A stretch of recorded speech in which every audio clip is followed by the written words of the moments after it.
Well, good morning, and today we've just gotten our first look at Xbox Series X gameplay with huge titles such as Halo, Forza, and many, many more. Let's actually compare how the Xbox Series X is now shaping up with some of the excellent looking PS5 gameplay we already have. So one of the interesting things is that all of the games shown off at this morning's Xbox presentation are all actually being available on Xbox Game Pass. Now that is something which is cool, because obviously Game Pass means that you get all this stuff for free, and you also get it all immediately on day one. But let's actually take a closer look before we dive into the big stuff like Halo. It's some of the last gen titles that are being brought over to Series X, because as far as I'm concerned, this almost tells us more about the performance and the power of the console when you look at something like Ori. Now, Ori was obviously a great looking game. It's a little bit on the simpler side on something like the Xbox One. But what we're getting on the Series X is full 4K HDR 120 frames per second support.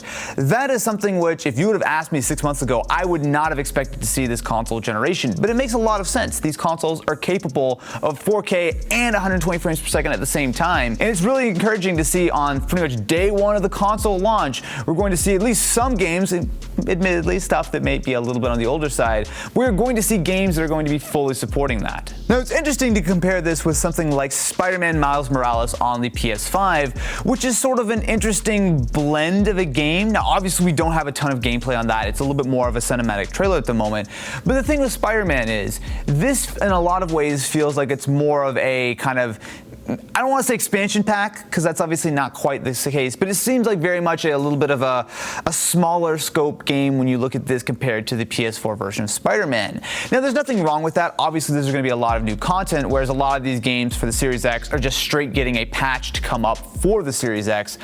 But the thing is, I think it's really interesting to look at the approach that Sony is taking versus Microsoft here.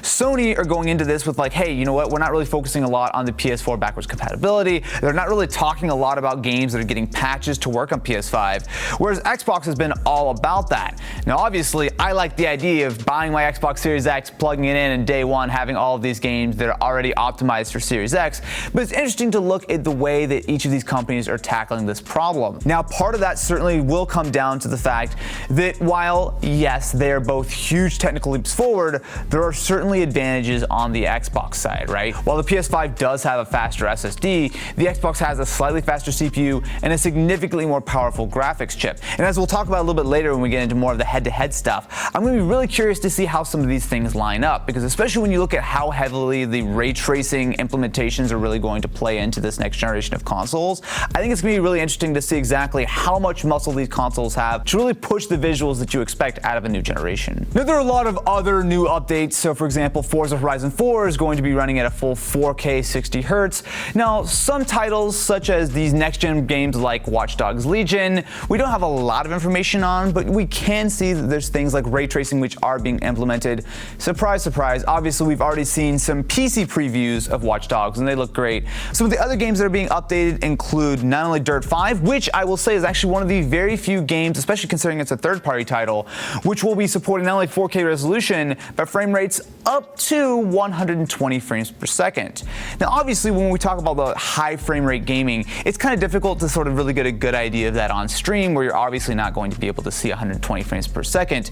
But for me, that's one of the things I'm most excited about for this console generation. It's obviously a feature we've had on the PC for a very long time, and the ability to have 120 frames per second games right out the gate is really exciting, right? And obviously this is something we're going to see on the PS5 side as well. But it's nice to see that developers are feeling confident enough to really make this a huge priority day one, versus like, 4 years from now we start seeing some games that are starting to push it. I mean, it's easy to forget that a lot of the previous generation, especially on the base Xbox One, we were running games at like 30 FPS. Now sure, I'm assuming that there will be some 30 FPS games here and there, but generally speaking, we're seeing a lot of 60 FPS and a lot of games that are reaching for that 120 FPS, which is going to make a big difference. A game we actually have a lot of experience with is Gears 5 running on the Series X. We were actually able to play a little bit of that back in our early preview in February or March, or in the before time.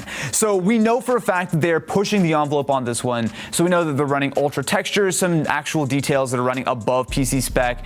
And we also have a little bit of a better idea of some other games such as Sea of Thieves, which are getting a full Series X patch. And in fact, that's one of the nice things about this, is that a lot of these games that Xbox have announced today are sort of easy, free patches that you don't even need to worry about, right? You install the game that you already play on Xbox One, and it will be not only running on Series X, but importantly, it will be getting a sometimes minor, but sometimes pretty major graphical update.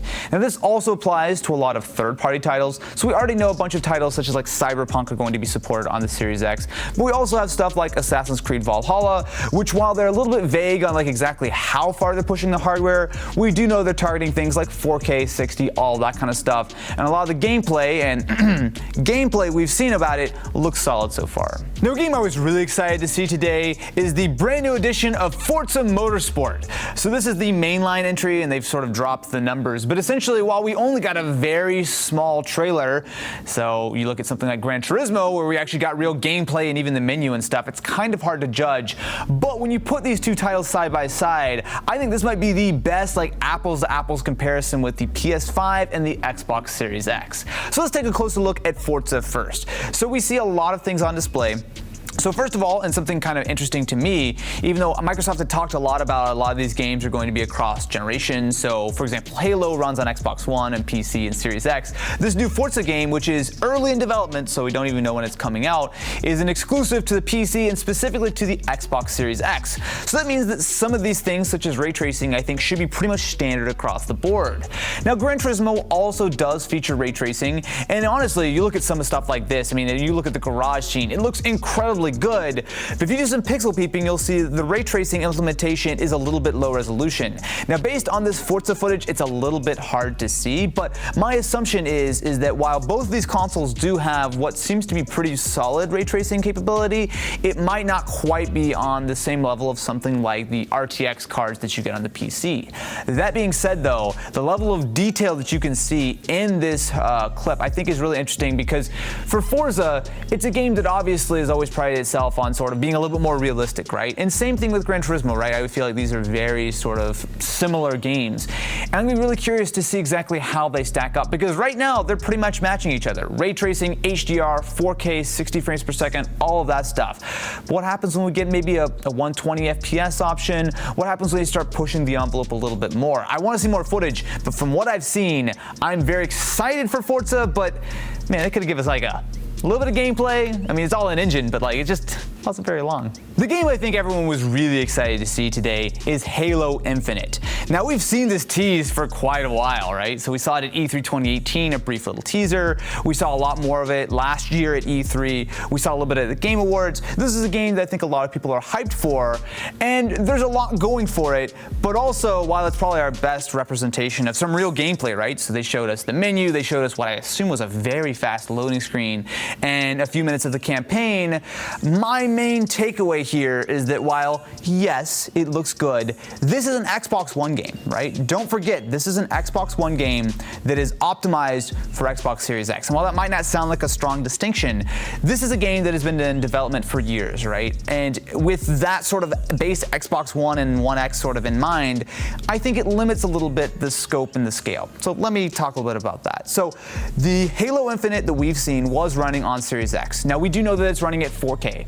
We know that it is running at a locked 60 FPS. And the performance looked good. It's always hard to judge the image quality when you're watching a YouTube or a Twitch stream, especially when you look at like live stuff. It's a little bit sort of low bit rate. You lose a lot of the detail, gets a little crunchy. But from what I could tell, it looked good, especially when you look at the cutscene, right? So the cutscene did a good job of showing off the lighting, especially. You look at like the faces, it looks great. And like that depth of field was very, very natural. It looked cinematic, right? And especially how they transitioned very seamlessly from the cutscene to the actual gameplay, great. The gameplay itself looked fun, right? I mean, it looks like Halo, as you expect Halo to play. There are a couple of new additions, but I think my big takeaway here is if you look at Halo Infinite combined with something like Ratchet & Clank on the PS5, which is probably the best example of PS5 gameplay we have right now. I mean, I love Horizon. It's a very cool looking game, but that was a trailer, right? That's not real gameplay, so it's a little hard to compare. So if you look at Ratchet & Clank, obviously this is a very, very different art style, right? So it's much more colorful, it's much more poppy, so you really can't do an apples to apples comparison of graphics.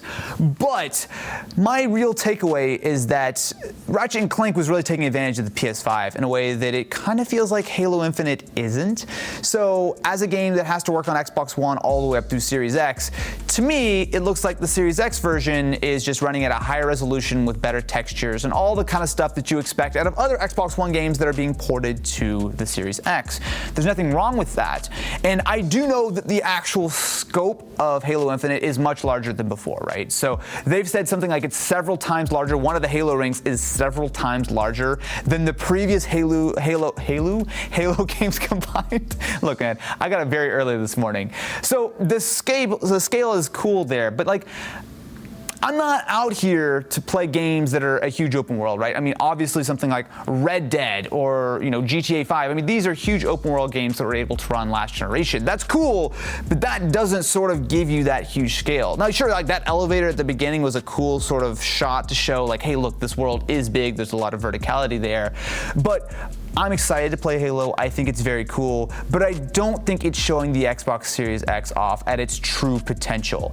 And I think that when you look at some other games that are coming out, I think there's a little bit more that can be pulled out of this. But actually, before the event started, I sat down with Jeff Keighley for the Xbox pre-show and talked a lot about my expectations for what I really think the Xbox Series X is capable of. Austin, I wanted to ask you about the specs and the frame rates and all that type of stuff.